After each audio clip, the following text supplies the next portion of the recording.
last but not least, in the origination section is the adverse action letter. So per regulation, a lender needs to make decision of credit application within a certain number of days, right? For example, in US, it's 30 days. You have to give a decision. If the decision is declined, the lender needs to issue a letter to explain the specific reasons for the decline, right? So the decline could be due to the customer has excessive debt, right? So that's the case that when the customer failed the ability to pay requirement. So, or the customer failed to provide certain documentation, right, to verify the identity. So there are many reasons. You have to give the specific reasons. There are some other information the lender needs to include in the adverse action letter.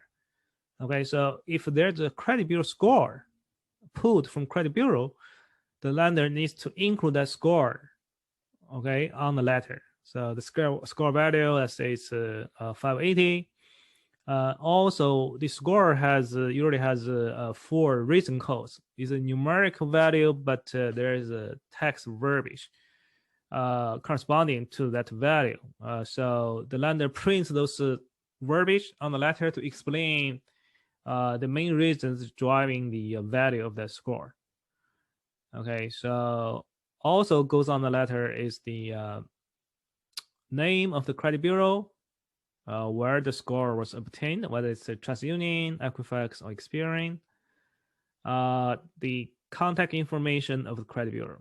So there's a mailing address and phone number. So if the consumer has any question, they can contact the credit bureau. The contents and assignments of the adverse action letters need to be reviewed regularly, okay? Because your strategy is subject to change all the time. So there is possibility that the letter assigned to a decline scenario actually is not the right one. Okay, so and also the verbiage could be updated over time because the product change. You know, there's a different brand strategy. You know, different logo of the lender. So different regulations. So that's the reason it's good practice that the lender will review the set of adverse action letters once a year or once every 2 years. Okay, so that's a collective exercise between risk, business, even marketing, brand, legal compliance. Okay, that's a very important step. Okay. This concludes our section of origination.